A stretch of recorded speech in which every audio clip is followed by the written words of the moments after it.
बिस्मिल्लाहिर्रहमानिर्रहीम। अस्सलाम वालेकुम। Welcome to Harvard academy dear aspirants. EOBI के हवाले से इंटरव्यू का आज का हमारा सेशन हम स्टार्ट कर रहे हैं और सबसे इम्पॉर्टेंट है प्रोफेशनल पार्ट। जो प्रोफेशन आप अडॉप्ट करने जा रहे हैं उस हवाले से जितनी बेहतर नॉलेज आपकी होगी, जितना बेहतर तरीके से आप बोर्ड को मुतमईन कर सकेंगे उतना ही बेहतर होगा। और एक इम्पॉर्टेंट बात जो इस पार्ट को हम शुरू कर रहे हैं और इसको ज़्यादा वेटेज और इसके जितने निटी-ग्रिटी हैं सारी चीज़ों को हम कवर करेंगे, वो इसलिए कि इसका इंटरव्यू जो है वो ईओबीआई के मैनेजमेंट ने ही लेना है। तो ईओबीआई की मैनेजमेंट डेफिनेटली वो प्रोफेशनल इंटरव्यू कंडक्ट करने के हवाले से एचआर डिपार्टमेंट जो है उसने तो अपने ही एरिया से क्वेश्चन करने के कौन सा उम्मीदवार इस डिपार्टमेंट को ज़्यादा बेहतर तरीके से जानता है, जो प्रेफरेबली इस डिपार्टमेंट के अंदर काम करने वालों में से क्वालिफाई हुए हैं, तो उनके लिए एक बहुत पॉजिटिव एज भी है। और साथ में उनको भी इस हवाले से इस एरिया को ज़रूर फोकस के साथ तैयार करना चाहिए। और जो कॉमन एस्पिरेंट्स हैं जो किसी और डिपार्टमेंट में काम करते हैं या फिर एजुकेशन के बाद फ्री होने के बाद वो जॉब करना चाहते हैं, तो जब वो सारी चीज़ों को गो थ्रू करेंगे तो उनका भी डेफिनेटली ये एक अंडरस्टैंडिंग और इसका नॉलेज बिल्ड हो जाएगा। सो आज का हमारा सेशन है ईओबीआई के प्रोफेशनल एरिया के मुतालिक, और ये इसमें हम एक सीरीज़ ऑफ लेसन्स इसको कवर करेंगे। और इसका जो स्ट्रक्चर है ये एक डेमो के तौर पे आपको एक आइडिया होगा कि किस तरीके से हमने कोर्स को लेके चलना है जिससे आपका एक नॉलेज लेवल इन्हेंस करें। सो ये ऑर्गेनाइजेशन की और जो प्रोफेशनल पार्ट में से क्वेश्चंस मुमकिन तौर पर पूछे जा सकते हैं। पहले हम इस एरिया को रीड आउट करेंगे, अंडरस्टैंड करेंगे और मुमकिन तौर पर जो रेलिवेंट थोड़ा सा देखें कंटेंट्स आपको जब पता होगा, क्वेश्चन की छोटा करना या लंबा करना ये आपके ऊपर डिपेंड करता है। और पॉइंट्स हम सारे कवर करेंगे ताकि आपको कम से कम 2-3 पॉइंट तो याद रहें जो बोल सकें आप इंटरव्यू में। कुछ ना कुछ आप रेलिवेंट बोलेंगे तो डेफिनेटली आपका एक अच्छा इमेज जाएगा। सो इंटरव्यू के प्रिपरेशन के हवाले से ये हमारा सेशन होगा। सबसे पहले तो ईओबीआई की एनैक्टमेंट कि ये मिन हैसुल इदारा कब बना, इसके क्या रोल एंड फंक्शंस हैं उसको जानना बहुत ज़रूरी है। सो EOBI Act 1976 was enforced with immediate effect from 1 अप्रैल 1976। तो ये इसका जो एक्ट है या जिस कानून के मुताबिक ये अमल दरामद इस पे हुआ ये या जो इदारा इस्टेब्लिश है या चल रहा है ये है EOB एक्ट 1976 और ये लागू हुआ था अप्रैल 1, 1976 को। इसका मकसद क्या था? To achieve the objective of article 38C of the constitution. आप आर्टिकल जो पाकिस्तान की कॉन्स्टिट्यूशन है उसका 38C पे जाएं तो उसकी अमल दरामद के लिए ये इदारा बनाया गया। By providing for compulsory social insurance के ताकि मुआशरे के अंदर एक यकीन दहानी बनाई जाए, सोशल इंश्योरेंस की जाए ताकि हर शहरी जो एक पूरी अपनी उम्र गुजारता है पाकिस्तान का शहरी होने के नाते तो उसको पिछली उम्र में जाके कुछ आसानी रहे और वो प्रोटेक्टेड रहे। It extends following benefits to the insured persons और देयर सर्वाइवर। यानी कि एक पर्सन जो इंश्योर्ड है पिछली उम्र में चला गया है यानी कि बुढ़ापे में चला गया है या फिर उसकी फौतगी हो जाती है और उसके ऊपर डिपेंडेंट्स हैं, सर्वाइवर्स हैं, उसको किसी तरह से सपोर्ट हो सके। वो कौन कौन से ऑप्शंस उसके लिए? ओल्ड एज पेंशन यानी पिछली उम्र में बुढ़ापे में जो पेंशन मिलती है, सर्वाइवर्स पेंशन, या अगर कोई फौत हो जाता है उसके छोटे बच्चे होते हैं उनको पेंशन मिलना, या फिर इनवैलिडिटी पेंशन, कोई अपाहिज हो जाता है, मफलूज हो जाता है, किसी की टांग या फिर किसी का बाजू नहीं रहता तो काम करने के काबिल नहीं रहता तो उसको इनवैलिडिटी पेंशन हो जाती है। या इसके अलावा पिछली उम्र में कोई ग्रांट दे दी जाती है उसको सहूलत के लिए ताकि वो अपने कोई ना कोई एक बड़ा जो मिशन है, बच्चों की शादी है, घर है, कोई भी काम है वो कर सके। अच्छा जी, फंक्शंस क्या हैं ईओबीआई के हवाले से? सबसे पहले तो identification and registration of establishments and industries, यानी कि आइडेंटिफाई करना और फिर रजिस्टर करना जो इस्टेब्लिशमेंट्स हैं यानी कि कोई इदारे हैं या फिर कोई इंडस्ट्रीज़ हैं उनको इस मद में लेके आना कि वो ईओबीआई का हिस्सा बने या ये जो वेलफेयर का एक सेटअप है उसका एक रजिस्टर्ड इदारा बने, उसके हिस्सा बने ताकि जो उनके एम्प्लॉयज़ हैं उनके लिए वो कंट्रीब्यूट करें और जब वो रिटायर्ड हों तो वो इससे भरपूर फ़ायदा उठा सकें। यानी कि उनके बिहाफ पे जो एम्प्लॉयज़ काम करते रहे हैं उनको पिछली उम्र में एक रियासत के तौर पे कैसे प्रोटेक्ट किया जा सकता है, सोशली उनको जो है वो सेफ्टी दी जा सकती है, उनको इसका हिस्सा बनाना नंबर 1 है। आइडेंटिफाई करना, फिर उनको रजिस्टर करना, जितने भी इदारे हैं या इंडस्ट्रीज हैं।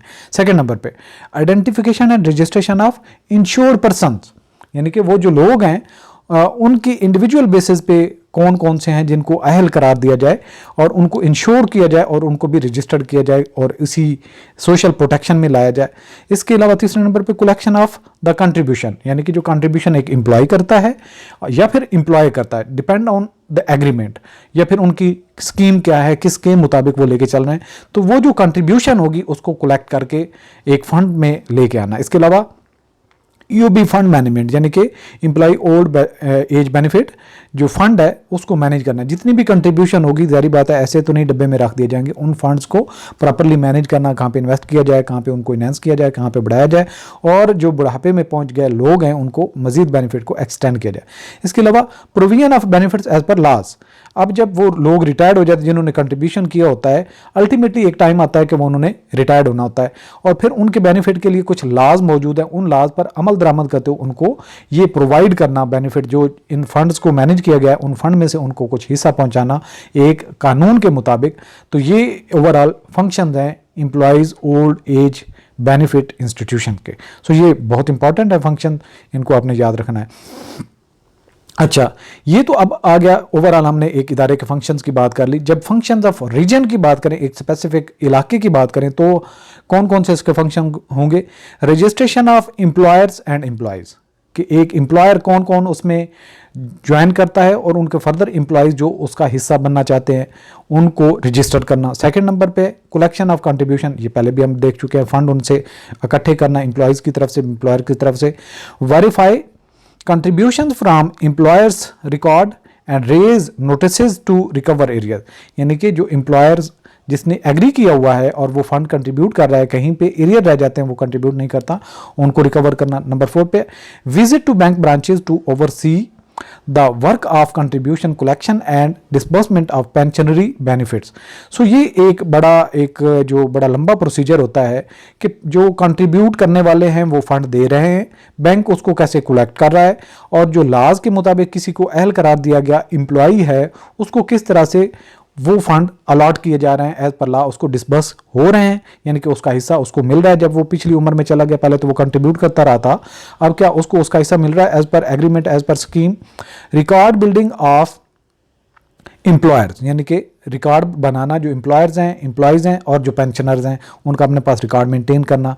इसके अलावा pre audit of claim cases, यानी जो क्लेम केसेस बन जाते हैं, कोई एम्प्लॉई जो है वो पिछली उम्र में चला गया और उसने क्लेम रेज कर दिया कि मुझे ये बेनिफिट मिलना चाहिए, उसका केस जब आता है उसको स्क्रूटनी करनी, उसकी ऑडिट करना कि ये वाकई इस अहल है, इन कवानीन के मुताबिक ये जो क्लेम कर रहा है उसका क्लेम बनता है, नहीं बनता, ज़्यादा क्लेम किया गया है, कम क्लेम किया गया है, जो एज पर लॉ बनता है उसको एडजस्ट करना, और इसको कहते हैं प्री ऑडिट करना, जो डॉक्यूमेंट की स्क्रूटनी होती है। इसके अलावा pre audit of the management expenses, जो यूबीआई की मैनेजमेंट है जो अखराजात कर रही है उनके भी ऑडिट करना। मेड थ्रू इम्प्रेस्ड अकाउंट, यानी कि जितने भी अकाउंट में से वो खर्चे हो रहे हैं उनको प्री ऑडिट करना और उनको फिर अप्रूवल देना जब वो मयार के मुताबिक या जो एज़ पर कवानीन वो खर्चे करने के मजाज हैं, तो फिर उनको वेरीफाई कर दिया जाता है और उसके बाद उनको डिस्बर्स हो जाती है वो अमाउंट। इसके अलावा pre audit of demand and show cause notice, कोई किसी को शो काज नोटिस किया गया है और उसके मुताबिक उसका भी स्क्रूटनी करना। इसके अलावा dealing with the commercial audit, जो लोकली ऑडिट होते हैं, यानी कि जो इस इदारे की फंक्शनिंग के हवाले से जो डॉक्यूमेंट तैयार हो रहे होते हैं उनके ऑडिट वगैरह के साथ भी जो है वो डील करना। अच्छा जी, इसके बाद है functions of dispute resolution committee. यहाँ पे एफ मिसिंग है तो आप इसको functions of dispute resolution committee, यानी कि कोई जो डिस्प्यूट हो जाता है, डिस्प्यूट किसके होता है? एक ईओबीआई का इदारा है, उसके अपने कवानीन है, लॉज के मुताबिक चल रहा है। एक एम्प्लॉयर या एम्प्लॉई उन दोनों में से कोई भी है वो क्लेम करता है और उन दोनों का कोई एक टसल चल जाती है, कंट्राडिक्शन आ जाती है, उसको हम कहते हैं डिस्प्यूट। अब डिस्प्यूट को सॉल्व करना कवानीन के मुताबिक जो एग्रीमेंट्स हैं इन दोनों के हुए थे, फिर जो लॉज मौजूद है उनकी रोशनी में ये डिस्प्यूट रिजॉल्व होगा। टू रिजॉल्व प्रॉब्लम रिगार्डिंग कौन कौन से मसाइल ये डिस्प्यूट रेजोल्यूशन कमेटी हल करेगी? Registration of employers and employees कि अगर कोई रजिस्ट्रेशन के हवाले से एम्प्लॉयर या एम्प्लॉयज़ के हवाले से कोई डिस्प्यूट है उसको रिजॉल्व करना। कंट्रीब्यूशन फ्रॉम एम्प्लॉयर, जो एम्प्लॉयर कंट्रीब्यूट करेंगे। सेटलमेंट ऑफ केसेस, जो क्लेम किए जाते हैं उनका सेटल करना। ये है जो भी इस पे डिस्प्यूट होगा उसको रिजॉल्व करना इस कमेटी का काम होता है, ये कमेटीज बनती है। अच्छा, जो कमेटी होती है उसके मेंबर्स कौन कौन से होते हैं? नंबर 1 पे रीजनल हेड, यानी कि जो कन्वीनर है इस पूरे मामले को लेकर चलता है। जो रीजनल हेड होगा एक एरिया का, ईओबीआई का रीजनल हेड, वो इसका कन्वीन करेगा, कन्वीनर होगा, यानी कि वो इस पूरे मामले को लेकर चलेगा जब भी कोई एम्प्लॉयर या ईओबीआई के हवाले से इन दोनों के दरमियान में या तीनों के दरमियान में कोई डिस्प्यूट हो जाता है। इसके अलावा representative of employer on BOT member, यानी कि ये जो रेजोल्यूशन कमेटी है इसका जो एक जो कन्वीन होता है बोर्ड, उसमें रिप्रेजेंटेटिव एम्प्लॉयर का होगा और रिप्रेजेंटेटिव फ्रॉम एम्प्लॉय, यानी कि 3 लोग इसमें हिस्सेदार होंगे। एक रीजनल हेड जो होगा वो कन्वीन करेगा, रेप फ्रॉम एम्प्लॉयर होगा, रेप फ्रॉम एम्प्लॉय होगा। ये एक कंपोजिशन हो जाएगी रेजोल्यूशन डिस्प्यूट रेजोल्यूशन कमेटी की। अब ये जो चीज़ें हमने डिस्कस की हैं, इस तरह से हम बहुत सारे सेशन आगे इंपॉर्टेंट जो भी होंगे वो करेंगे, लेकिन पॉसिबल ये जो एरिया हमने कवर किया इसमें से जो क्वेश्चन किस तरह से आपसे पूछा जा सकता है और आपका आंसर क्या होना चाहिए। क्वेश्चन नंबर 1 है, what is the primary purpose of employees old as benefits act EOB act 1976? आपका आंसर क्या होना चाहिए? सराउंडिंग में एक लेंथी हमने आंसर इसलिए रखा है ताकि आपको कुछ ना कुछ इसका याद रहे। The primary purpose of the employees old age benefit act EOB act 1976 is to provide compulsory social insurance for employees in Pakistan. This act was enforced to achieve the objectives of Article 38C of the Constitution, ensuring that all citizens have access to social protection. It specifically offers benefits such as old age pension, survivor pension, invalidity pension and old age grant to insured persons or their survivors. यानी कि जितने भी employ during service उसमें contribution करते हैं, employer उसके साथ registered होते हैं, जो एम्प्लॉयर रजिस्टर्ड है उनके जो एम्प्लॉयज जब रिटायर्ड होते हैं ताकि उनको सोशली प्रोटेक्ट किया जा सके, मुख्तलिफ ग्रांट्स के ऑप्शंस हैं उनका आपने जिक्र करना है। सो आगे चलें। Question number 2, can you explain the types of benefits provided under the EOBI act 1976 कि ईओबीआई एक्ट 1976 के मुताबिक कौन से बेनिफिट्स हैं जो प्रोवाइड किए जाते हैं? आंसर आपका क्या होना चाहिए? The EOBI act 1976 provide the following benefits to insured persons और देयर सर्वाइवर। सबसे पहले कौन सा है? Old age pension, a regular pension, यानी कि पिछली उम्र में जो पेंशन मिलते हैं, regular pension paid to individuals upon reaching the retirement age. Second number पे क्या है? सर्वाइवर्स पेंशन, यानी कि एक एम्प्लॉय जो है वो उसकी डेथ हो जाती है, उसके जो डिपेंडेंट होते हैं, उसकी वाइफ हो सकती है, उसके अगर वाइफ सर्विंग हो तो उसका हस्बैंड हो सकता है और उसके बच्चे हो सकते हैं। A pension provided to the family members of a deceased insured person. इसके अलावा validity pension granted to individuals who become unable to work due to disability, किसी को फालज हो जाता है, किसी के पास वो हाथ नहीं रहता या फिर टांग नहीं रहती या कोई भी मसला उसके साथ होता है। ओल्ड एज ग्रांट्स, यानी कि पिछली उम्र में जो ग्रांट एक बड़ी अमाउंट दी जाती है इकट्ठी। A lump sum payment made to individuals who do not qualify for the regular old age pension, यानी कि रेगुलर पेंशन उसको नहीं मिल रही लेकिन एक इकट्ठा लंप सम उसको दे दिया जाता है। इसके अलावा तीसरे नंबर पे एक क्वेश्चन पूछा जा सकता है, what are the key functions of employees old age benefit institution? इस इंस्टीट्यूशन के क्या फंक्शंस हैं? आंसर आपका क्या होना चाहिए? The key functions of the EOBI include identification and registration of establishment and industries. इसके अलावा identification and registration of insured persons, collection of contributions from the employers and management of EOBI funds. इसके अलावा provision of benefits as per the laws and regulation. ये 4-5 आपने जो लाइनों में इनमें से कुछ आपने पॉइंट्स बता देने के। ओवरऑल बेसिकली क्या होता है कि किसको रजिस्टर्ड होना है, वो इंडिविजुअल हो सकता है, एस्टेब्लिशमेंट हो सकती है, कोई इंडस्ट्री हो सकती है, उनसे फंड लेना, उन फंड को मैनेज करना, फिर फर्दर जो उसका आयल है उसको उसका हिस्सा देना। अगला सवाल पूछा जा सकता है, describe the role of the regional office in the EOBI structure, कि जो रीजनल ऑफिस है उसका ईओबीआई के स्ट्रक्चर में क्या जगह बनती है। The regional office in the EOBI structure plays a critical role in, सबसे पहले जो इसके फंक्शनल है, registering employers and employees under the EOBI scheme, collecting contributions from employers, further verifying contributions against the employers' record and issuing notices for any arrears, overseeing the work of contribution collection and disbursement of pension benefits at bank branches. इसके अलावा further है building and maintaining records of employers, employees and pensioners. इसके अलावा conducting pre-audit claim cases, management expenses and demand and show cause notices. इसके अलावा handling commercial audits related to EOBI. So ये आपका जो रीजनल है ऑफिस है उसका स्ट्रक्चर में रोल बनता है. आगे चलें तो what is the significance of EOB fund management? Fund जो मैनेज किया जाता है उसकी अहमियत क्या है? The EOB fund management is significant because it involves managing the financial resources collected through contributions. Effective fund management ensures the sustainability of the pension system, allowing the EOBI to provide timely and adequate benefits to insured persons. It includes investing the funds wisely to generate returns that can support future payouts. अच्छा जी, इसके बाद अगला सवाल पूछा जा सकता है, what responsibilities does the dispute resolution committee DRC hold with in EOBI? यानी कि जो डिस्प्यूट रेजोल्यूशन कमेटी है उसकी जिम्मेदारियां क्या है?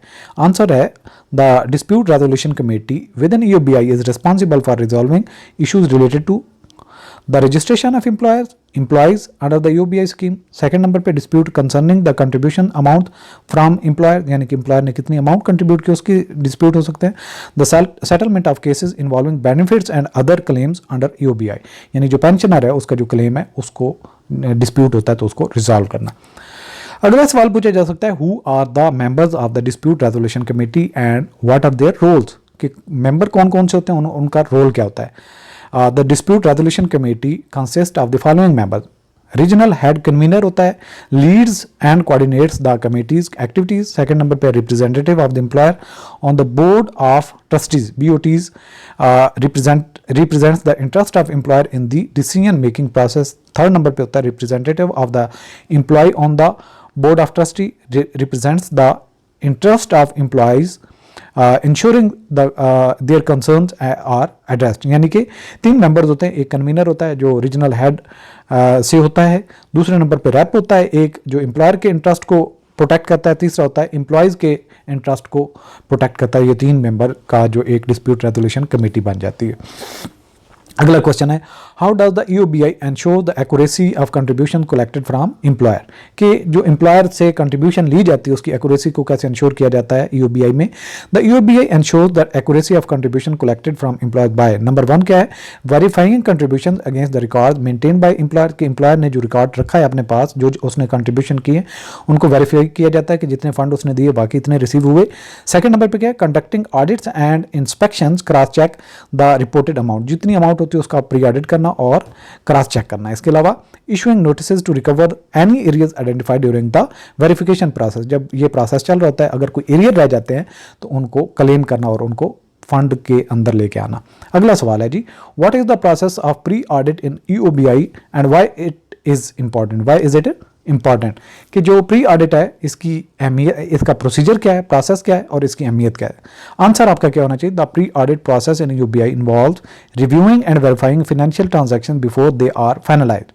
दिस इंक्लूड, इसमें क्या क्या होता है, pre auditing claim cases to ensure they meet all eligibility criteria, यानी जितना भी क्राइटेरिया सेट किया गया लॉज के मुताबिक वो पूरा करते हैं जो कोई क्लेम किया जाता है पेंशनर की तरफ से. Pre auditing management expenses to verify that they are in line with the EOBI policies के जो मैनेजमेंट एक्सपेंसेस कर रही है जिनकी मंजूरी फंड में से चाहते हैं उसको प्रॉपरली स्क्रूटनी करना, प्री ऑडिट करना. Pre auditing demand and show cause notice to ensure proper justification, कि अगर कोई अदालत की तरफ से शो कॉज नोटिस दिया गया या कोई पेनल्टी इंपोज की गई उसका प्री ऑडिट करके उसको रिलीज करना फंड को. This process is important because it helps to prevent errors, frauds and misuse of funds, ensuring the integrity of the EOBI financial operation. तो इसकी अहमियत इसलिए है कि फंड्स का गलत इस्तेमाल ना हो, कोई फ्रॉड ना हो, कोई मिसयूज ना हो. सो इससे इसकी अहमियत का भी यहाँ पे आपको पॉइंट मिल जाता है. अच्छा, अगला सवाल आपसे पूछा जा सकता है, how does EOBI handle cases of non compliance from employer? यानी कि EOBI के पास कोई केस आया कि वो नॉन कंप्लायंस हो रहा है एम्प्लॉयर की तरफ से, तो फिर उसको कैसे ईओबीआई हैंडल करेगी? इसका आपका आंसर होना चाहिए EOBI handles cases of non compliance from employers by number 1 क्या है, issuing demand and show cause notice to employers who fail to register और कंट्रीब्यूट द एज रिक्वायर्ड, कि जिन्होंने रजिस्टर नहीं किया वो क्यों नहीं रजिस्टर हो सके, उनको शो कॉज नोटिस इशू किया जाता है। जो रजिस्टर हो जाए और फंड ना कंट्रीब्यूट करें होंगे उनको भी शो कॉज नोटिस किया जाता है, और ताकि उनको कंप्लाई करवाया जाए।